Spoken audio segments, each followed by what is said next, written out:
وہ یہ میسیج دے رہی کہ دین میں پورے کے پورے داخل ہو جاؤ. کرک سورہ البقرہ کا یہ کہ دین میں پورے کے پورے داخل ہو جاؤ.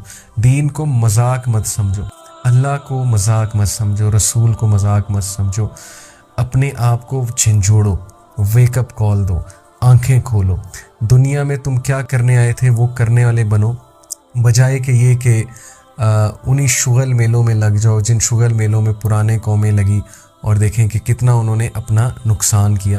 تو اس لیے لیٹ سٹارٹ انشاءاللہ تعالی. سب سے پہلے میں کچھ انشاءاللہ آپ کو ورچوز آف سورہ البقرہ سناتا ہوں.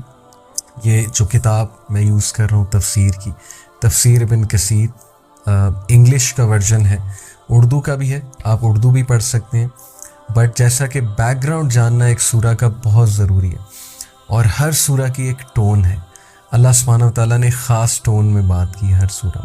اس لیے میری گزارش ہے آپ سب سے کہ اس سے پہلے کہ کوئی سورہ ڈائریکٹ پڑھنا شروع کرے اس کا بیک گراؤنڈ جان لیجئے, بہت ضروری ہوتا ہے.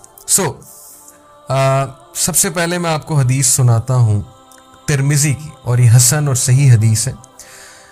نبی اکرم صلی اللہ علیہ وسلم نے فرمایا, do not turn your houses into graves, اپنے گھروں کو قبرستان مت بناؤ. Verily Shaitan does not enter the house where Surah Al-Baqarah is recited. شیطان وہاں نہیں انٹر ہو سکتا جہاں پہ سورہ البقرہ ریسائٹ کی جائے. How powerful this concept is, کہ نبی اکرم صلی اللہ علیہ وسلم نے فرمایا کہ اپنے گھروں کو قبرستان مت بناؤ.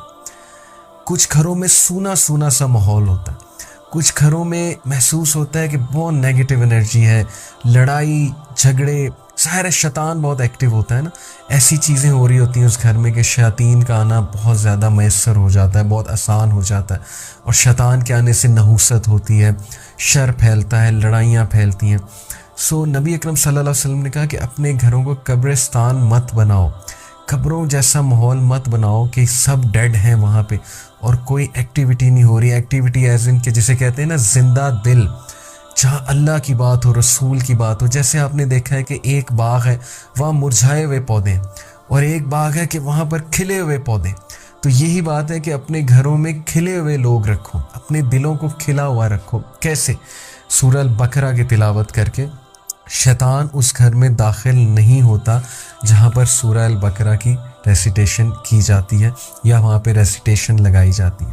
سوچیں کہ جس گھر میں شیطان نہیں داخل ہو سکتا اور وہاں سے مایوس ہو جاتا ہے, وہاں پر کس طرح حالات بہتر ہوں گے, پازیٹیوٹی کیسے آئے گی, وہاں پر آپس کے اختلافات کیسے ختم ہوں گے. تو this is an antidote and a beautiful سورہ, and really this is the cure for all the spiritual elements. جو روحانی بیماریاں ہیں, جو آپس کے اختلافات ہیں, جو نحوستیں چھائی ہوئی ہیں, سورہ البقرہ از دی آنسر.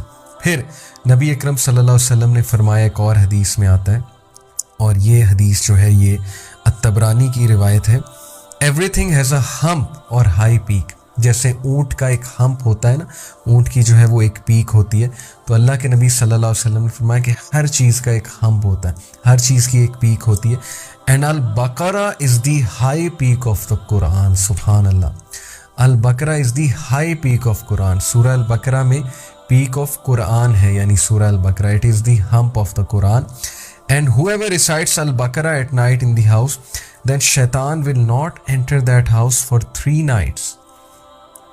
صحیح حدیث. And whoever recites it during the day in his house, then shaitan will not enter that house for 3 days. تو شیطان وہاں پر 3 دن کے لیے داخل نہیں ہوگا. یہ سورہ البقرہ کے ورچوز میں سے.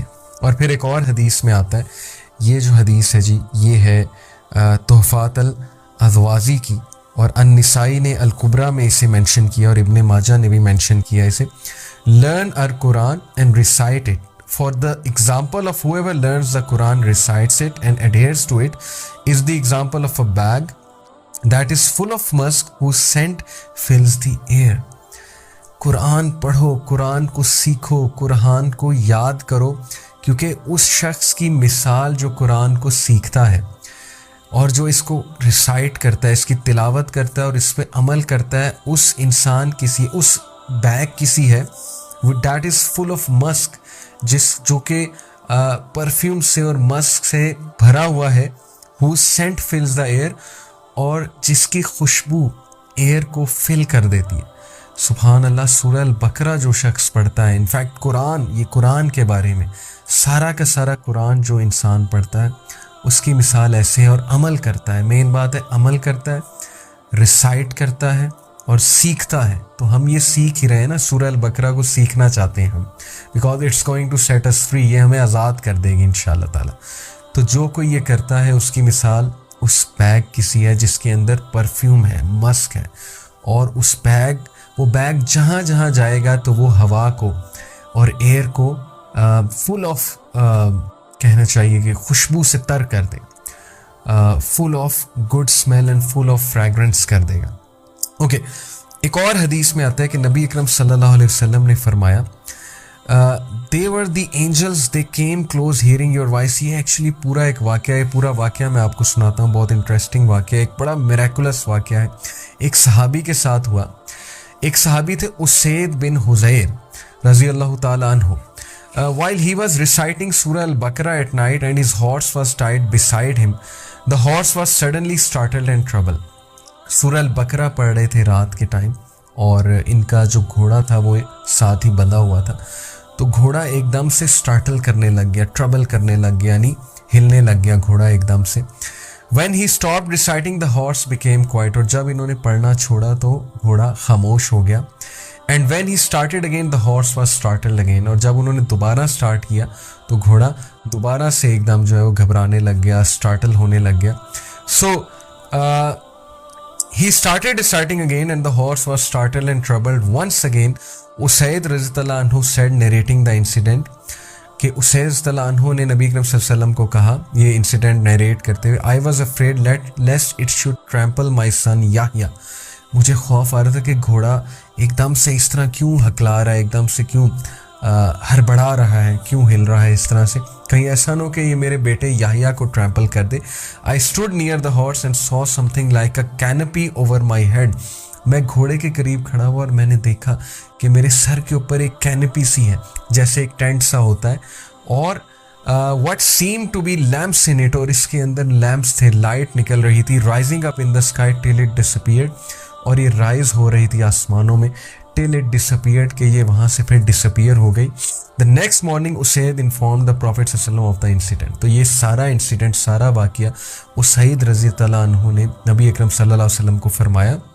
نبی اکرم صلی اللہ علیہ وسلم نے فرمایا those were the angels who came near to you for your voice, and if you had kept on reciting till dawn, it would have remained there till morning, when people would have seen it as it would have not disappeared. کہ اگر تم یہ پڑھتے رہتے Dawn تک تو لوگ تمہارے قریب آتے اور لوگ بھی دیکھتے اس معجزے کو. اصل میں یہ اینجلز تھے جو وہاں پر جمع ہو گئے تھے, اور وہ ان کی تلاوت سننے آئے تھے, یعنی سورہ البقرہ کی تلاوت وٹنس کرنے آئے تھے اینجلز. دس آلسو شوز کہ سورہ البقرہ از سو پاورفل کہ اینجلز اس کی تلاوت وٹنس کرنے ہوتے ہیں, اور ویسے بھی اینجلز سارے قرآن کی تلاوت وٹنس کرنے آتے ہیں, but this was some thing جو صحابی نے خود اپنی آنکھوں سے وٹنس کیا. ایک اور حدیث میں آتا ہے, the Prophet صلی اللہ علیہ وسلم said that شیطان flees from a house where سورہ البقرہ is recited. شیطان اس گھر میں انٹر بھی نہیں ہوتا جہاں پر سورہ البقرہ ریسائٹ کی جاتی ہے. میں پہلے ہی بتا چکا ہوں. ایک اور حدیث میں آتا ہے if somebody recited the last 2 verses of سورہ البقرہ at night, that will be sufficient for him. اگر کوئی رات کو سورہ البقرہ کی آخری 2 آیات پڑھتا ہے تو اس کے لیے کافی ہو جائیں گے. بیوٹیفل حدیث. اور آخری 2 آیات میں کیا ہی فلسفہ ہے زندگی کا. انشاءاللہ میں پوری کوشش کروں گا رمضان میں مکمل کریں اور آخری 2 آیات کی طرف بھی آئیں. ثابت یہ ہوا کہ سورہ البقرہ, ایک تو شیاطین اور میجیشنز اس سے بہت گھبراتے ہیں. جس گھر میں سورہ البقرہ پڑھی جاتی ہے وہاں شیاطین نہیں انٹر ہوتے, وہاں کوئی برے اثرات نہیں آتے. میجیشنز کے لیے موت ہے. میجیشنز کالا جادو کرنے والے سورہ البقرہ سے ڈرتے ہیں. پھر سورہ البقرہ قیامت والے دن انسان کی سفارش بھی کرے گی. ایک حدیث میں آپ کو, بہت لمبی حدیث ہے, مسند احمد کی چھوٹی کر کے سناتا ہوں. نبی اکرم صلی اللہ علیہ وسلم نے فرمایا learn Surah Al-Baqarah and Al Imran because they are 2 lights and they shade their people on the day of resurrection, just as 2 clouds, 2 spaces of shade or 2 lines of flying birds. The Quran will meet its companion in the shape of a pale-faced man on the day of resurrection when his grave is opened. The Quran will ask him, "Do you know me?" The man will say, "I do not know you." بڑی خوبصورت حدیث ہے کہ قرآن ایک پیل shape مین کی صورت میں انسان سے قبر میں ملے گا، یعنی ایک انسان کی صورت اختیار کر کے، اور پوچھے گا کہ کیا تم جانتے ہو میں کون ہوں؟ شخص کہے گا نہیں. The Quran will say, "I am your companion, the Quran, which has brought you thirst during the heat and made you stay up during the night. Every merchant has his certain trade, but this day you are behind all types of trade. Kingship will then be given to him in his right hand, eternal life in his left hand, and the crown of grace will be placed on his head." یہ ہے اس شخص کی مثال جو قرآن پڑھتا ہے. قرآن اس کے سامنے انسان کی شکل میں آ کے اسے خوشخبری دے گا کہ میں تمہارا ساتھی، تمہارا کمپینین، جسے تم ریسائٹ کیا کرتے تھے. ہم کتنا قرآن ریسائٹ کرتے ہیں، ہم کتنا قرآن فالو کرتے ہیں. کیا ہمارا کمپینین قیامت والے دن اور قبر میں قرآن ہوگا یا ہمارا کمپینین کچھ اور ہوگا وہاں پہ؟ اس لیے بردرز اینڈ سسٹرز، قرآن پڑھنے کی عادت بنا لیجیے. اگر آپ کو میری ٹپ چاہیے تو ہر نماز کے بعد، نہ صرف رمضان میں بلکہ ہر دن، رمضان کے بعد بھی ہر مہینے، پورا سال، میرے سے ٹپ لے لیجیے کہ ہر نماز کے بعد 10 آیات، 20 آیات، 30 آیات، جتنی آپ کی استطاعت ہے، ہر نماز کے بعد پڑھنا شروع کر دیں. This will make your habit to read the قرآن. آپ کو ایسا سکون ملے گا، آپ کو ایسی راحت ملے گی، اور آپ کا قرآن سے ایسا تعلق قائم ہوگا کہ قرآن will be your companion, and on the day of judgment and in the grave it will say کہ میں تمہارا کمپینین ہوں. تو کیا آپ نہیں چاہتے کہ قرآن آپ کا دوست ہو، قرآن آپ کا کمپینین ہو؟